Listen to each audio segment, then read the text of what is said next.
जीवन में परिवर्तन जरूर होना चाहिए और ठीक से अगर कथा सुनी जाएगी तो जरूर परिवर्तन होगा। आज शौनकादिक 88,000 ऋषि बैठे हैं, जैसे सूत जी महाराज आए सबने उठ करके उनको प्रणाम किया। मानो कथा से शिक्षा मिलती, अपने से बड़े कोई आ जाएं तो उनका अभिवादन करना चाहिए, प्रणाम करना चाहिए। और ध्यान रखना, अपने से बड़ों को जो प्रणाम करता उसकी 4 चीजें बढ़ती हैं। चत्वारी 4 चीजें बढ़ती हैं। दस्य वर्धन्ते आयु विद्या यशो बलम, उसकी आयु बढ़ती है, यश बढ़ता है, बल बढ़ता है, विद्या बढ़ती है। तो जरा विचार करो, बड़ों को प्रणाम करने से 4 चीजें बढ़ेंगी। और कोई भगवान को अगर प्रणाम करे तो 1000 लाभ होते हैं पूरे। वो 1000 की लिस्ट हम नहीं बताएंगे अभी आपको, लेकिन 1000 महाराज लाभ मिलेंगे भगवान को प्रणाम करने से। सबने उठ करके अभिवादन किया और प्रणाम करते ही प्रश्न करना शुरू कर दिया। ध्यान रखना, संत अगर कभी मिल जाएं,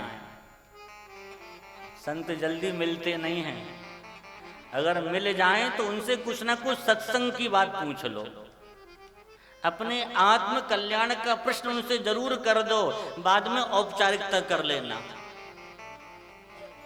क्योंकि कहीं वो न रुके तो हम उनके संग से वंचित रह जाएंगे। कहावत है ना, अन्न का कण और संत का क्षण कभी बर्बाद न करें। संसार की चर्चा मत करो उनके सामने, कुछ भगवत संबंधी चर्चा करोगे तो संत का हृदय खिल जाएगा।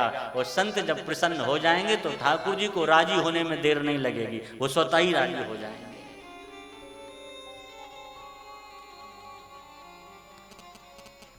आज जैसे ही संत पधारे हैं, उठ के प्रणाम किया, प्रणाम करते प्रश्न कर दिया, सूताख्याहि कथासारम मम कर्ण रसायनम, हमारे कानों को रस देने वाली कोई कथा का सार सुनाओ। अच्छा, सार क्यों पूछा? मानो शौनकादिक ऋषियों ने सोचा कलिकाल है आने वाला और लोग कथा नहीं सुन पाएंगे, क्योंकि इतना समय कौन दे कथा के लिए, तो थोड़े समय में जीव का कल्याण हो जाए ऐसा कोई सार सुना दीजिए। और कथा कैसी सुनाओ? बोलो कानों को रस देने वाली हो, कानों को भी अच्छी लगे। भाई ध्यान रखना, अगर कथा होगी तो वो कानों को रुचिकर लगेगी। जब कथा कही ना जाए, इधर उधर की बातें कर दी जाए, तो फिर कानों को कहां से अच्छी लगेगी। अगर हमारे ठाकुर की चर्चा की जाएगी, हम कहते कोई भगवत चर्चा केवल पढ़ कर के भी सुना देगा तो लोगों के कानों को रुचिकर लगेगी वो, क्योंकि परमात्मा हमारे हैं ही ऐसे। कैसे हैं? हमारे इतने मधुर हैं, इतने मधुर हैं परमात्मा कि जहां से सुनो उनके बारे में वहां से मधुरता, इसलिए उनकी कथा मधुर है। मधुराष्टक में कहा गया, अधरम मधुरम वदनम मधुरम, अधरम मधुरम वदनम मधुरम, अधरम मधुरम हसितम मधुरम, नैनम मधुरम हसितम मधुरम, हृदयम मधुरम गमनम मधुरम, हृदयम मधुरम गमनम मधुरम, मधुराधिपते रकीलम मधुरम, मधुराधिपते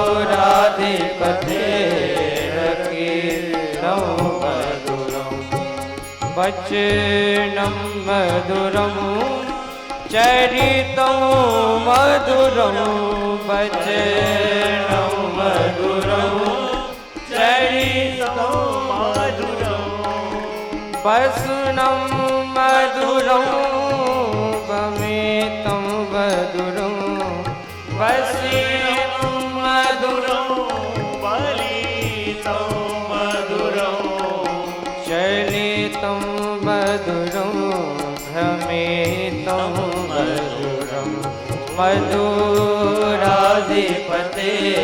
मधुराधिपतेरखिलं मधुरं वेणुर्मधुरा रेणुर्मधुरा वाणिर्मधुरा पादौ मधुरा नृत्यं मधुरं सख्यं मधुरं मधुराधिपतेरखिलं मधुरं गीतं मधुरं पीतं मधुरं गीतं मधुरं पीतं मधुरं भुक्तं मधुरं सुप्तं मधुरं भुक्तं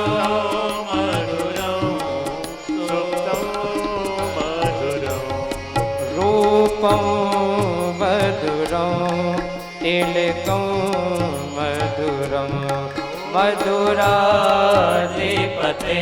मधुराधिपतेरखिलं मधुरं कर्णं मधुरं तरणं मधुरं हरणं मधुरं रमणं मधुरं वमितं मधुरं समितं मधुरं मधुराधिपतेरखिलं मधुरं कुञ्जामाला मधुरामाला यमुनामाला वीथि मधुरा सलिलं मधुरं कमलं मधुरं मधुराधिपतेरखिलं मधुरं गोपी मधुरा लीला मधुरा योक्तं मधुरं भुक्तं मधुरं यश्चिर्मधुर